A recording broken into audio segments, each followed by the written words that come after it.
Hello Capricorn, thank you for joining me for your monthly forecast for October for the Sun or the Ascendant. Thanks so much for joining me. I'm sorry to bring this a little bit later than I would like to you. This month gives you an opportunity to grapple with the goals and ambitions that are so important to you.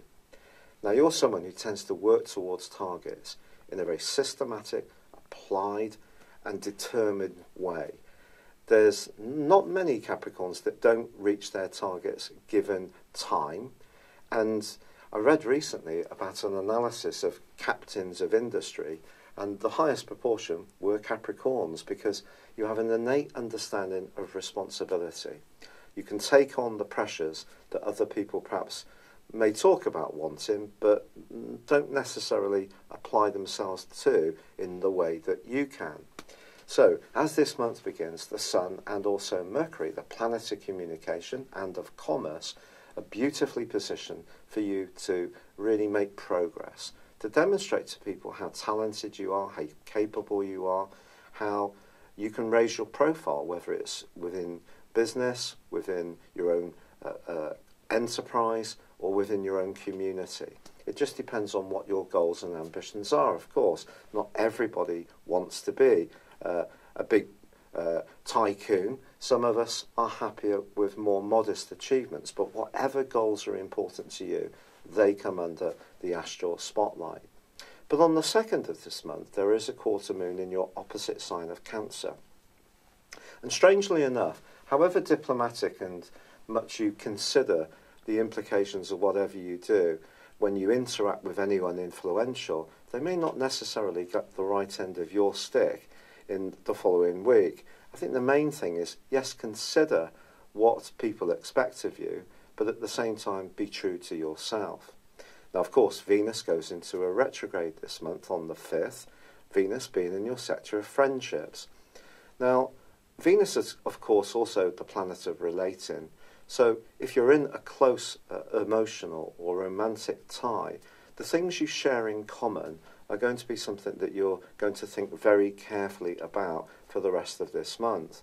But equally, if you're in a relationship that you can't see a future in, because the 11th house is very much about the future and planning, then this may give you a lot of food for thought.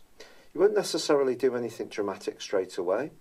Maybe you will. That depends on you. The stars aren't telling you what to do. They're just giving you a platform to make your own decisions. But Venus retrograde also influences money. So if you are connected to anyone else around a financial scheme, then this too could be something that you give careful thought to through to the end of October.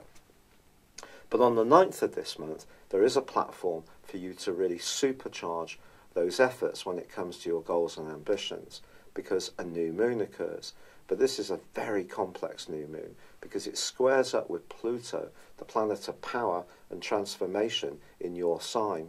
For 1 week intensely, and for 1 month possibly, it's the case that you may encounter a major opposition to what you want to achieve. Now, Pluto and power is an interesting concept because if we use our power wisely, someone else may not use their power on us wisely. So Pluto's always a bit of a tussle, and we can't control the whole process. Also, Pluto can evoke within us changes that we're not even conscious that we're ready for or needing. And huge change can occur, and it can be very, very profound. So the clash between the Sun, which is obviously the primacy of the whole solar system, and tiny Pluto, which is very much about change, but also secrets, could bring something into the open around a secret opposition.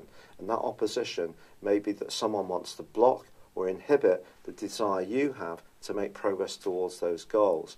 That could be it's you who may, in some strange way, be sabotaging your potential to get ahead. Pluto works so deep down within us. If there are fears and insecurities that are stopping you from really fulfilling your talent, maybe you need to look at this carefully and try to release any attitudes that may relate to your past, perhaps the messages you were given as a child, which have led to some kind of lack of confidence, self-esteem, which is stopping you really being the go-getter you may at another level want to be. And then the other end of the spectrum may be that you may decide that you want to hop off some kind of goal, ambition or way of being that you have pursued for some time, and you want to develop a new way of living. Pluto's very, very strong, and it just depends how this is going to play out for you. Adding complexity to this new moon is Neptune, the planet of dreams, which has been shifting your thinking constantly since 2012, flexing you, and at times perhaps also confusing you. Now there is going to be a big change which occurs on the 23rd when the Sun moves into Scorpio, but on the 10th Mercury moves into this area too.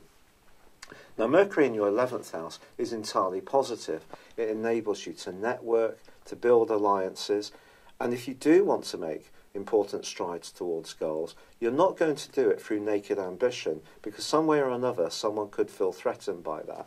So the more you can try to build a spirit of cooperation, especially with Venus in retrograde, the better it is. But I think if you don't see the point of a long-term plan, even if it has been a major goal for some while or even some years, then perhaps it is the time to start rethinking. And Mercury moving in to join up with Jupiter, which is in your sector of the long-term plan, along with Venus retrograde, could, for some Capricorns, see quite a big rethink about your priorities, the things that are really important to you, your spiritual motivations. This is not so much about sheer goals, status and ambition. Even money or property could lose their appeal as this month goes on, especially because once the Sun moves into Scorpio to join up with Mercury, Jupiter and Venus on the 23rd, it meets with the retreating Venus and we have a conjunction. This conjunction could mean that you could meet a significant new person. This could be through a friendship setting. It could be a group of people who are going to activate your thinking in an inspired way. But it also sees Venus and the Sun combined in opposition to Uranus. Now since May, mid-May to be precise, of this year, Uranus has been tracking its way through your 5th solar house, which is very much about passion, it's about love, it's about joy, it's about self-expression. And your tendency to be very self-disciplined, to take responsibilities on, to keep your head down and just work, chip away in a very sustained and applied way, which is so wonderful. But there may have been part of you that started to rebel against that yourself, because you're wanting to explore a much freer part of your potential. And with Uranus in opposition to both the Sun and Venus, this can be a watermark, not just for this month, Capricorn, but for your whole life. And if there is a relationship that isn't working for you of any kind, Uranus's rebelliousness and desire to see you be a freer spirit, not just do what is always expected of you, which is second nature for you very often, could see you decide to make a radical decision. Now what's going to make this whole thing more complex even still is that the North Node, the point of destiny, the dragon's head, which is like a mini Jupiterian influence, which has been in your sector of shared resources, business and finance since May the 10th, 2017, is in opposition, of course, to the polar axis opposition of the South Node, which is how you receive things. It's much more karmic. And that's in your 2nd solar house in Aquarius. And there may have been something that's happened through Mars's transit through Aquarius, certainly in mid-May, and also perhaps at the start of September as well, when it came, or the middle of September, sorry, when it came back into Aquarius on the 12th, to be precise, where you started to feel much more rebellious about something that you'd been very committed to for a long time. It may be an issue of intimacy, it may be an issue of financial planning, it may be something to do with a business enterprise. But if your enterprise as an individual is being compromised to such a point that you're not really thriving, you're not oxygenating a new, evolving and developing part of your being, you're just stuck, and it all feels very restrained, This is because this is a grand fixed cross, one of the most complex of all planetary aspects. Now, when Trump got into power, I feel that all that fake news was triggered by a grand mutable cross, which influenced his sun in Gemini. So I do feel that this is going to have a massive impact on all of us, this particular influence. Now, the North Node inverses, so it's the opposite of the rest of the Zodiac, is actually going to be moving into your opposite sign on November the 8th of this year, and relationships, or a primary relationship, is going to come under the astral microscope in a massive way in the months after that, especially as, of course, your ruler Saturn is back in your sign since December the 20th last year, but you've also got Pluto shaking things up. This is about your individuality against a relationship. The relationship can be sexual, it can be intimate, it could be to do with a property commitment, a business, a shared resource, or it could be to do with something that you're very principled about. But if something isn't working for you, this grand fixed cross is almost like tectonic plates grinding against each other, and the rivets could pop out if something is being resisted that you need to flow with. And that is, my friends, Pluto. Because Pluto is the ruler of Scorpio along with Mars. But Pluto is the modern ruler.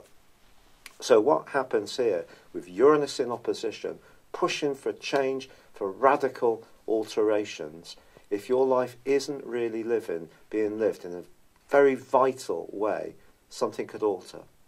And then on the very last day of this month, we have Mercury moving into Sagittarius, which could see you doing some massive soul searching.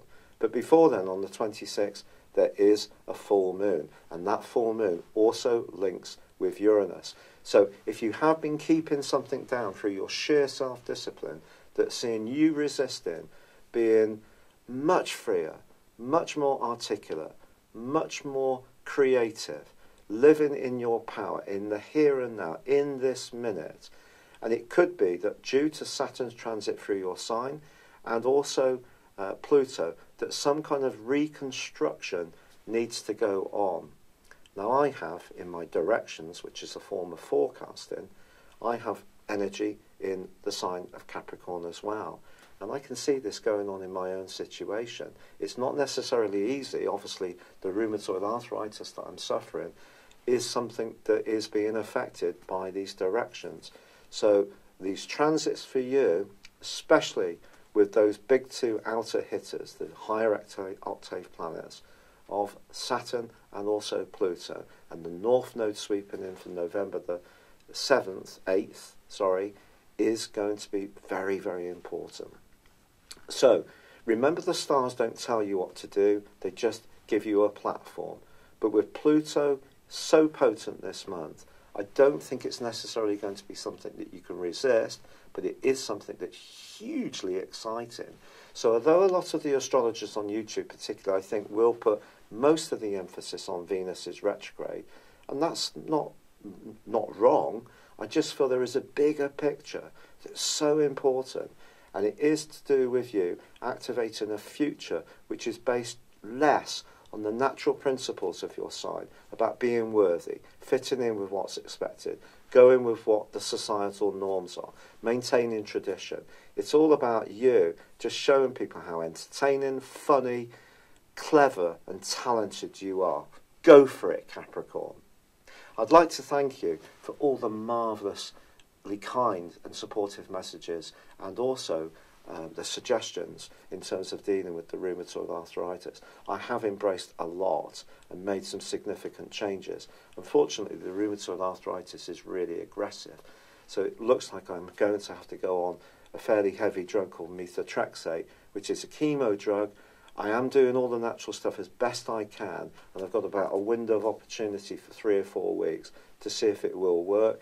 But at the moment, the inflammation still isn't coming down, using CBD oil, using turmeric, heated in suits and tea, using ashwagandha, using serapeptase. It isn't cracking it at the moment, but I'm very grateful for all those suggestions. One that I didn't even think about is to turn off Wi-Fi on the mobile phone. That isn't supposed to be very good for us, but a great suggestion. So thank you so much. I wish you well. I'd love it if you would like or comment on this video, or if you've yet to do so, please do subscribe to my channel. Thank you. Hello, thank you so much for watching my video. I'd love you to join me at my Horoscope Ace app. You can find this at www.horoscope-ace.com. You can use it through Android, iOS, Apple or Facebook. Check out your ascendant or your moon sign, or download your free birth chart. There's all your favourite videos, plus there are daily, weekly, monthly and yearly horoscopes for general, love, Chinese and Indian astrology. If your passion is tarot, there's my brilliant 3-card money or love tarot readings too. And it's all there at www.horoscope-ace.com. Thank you.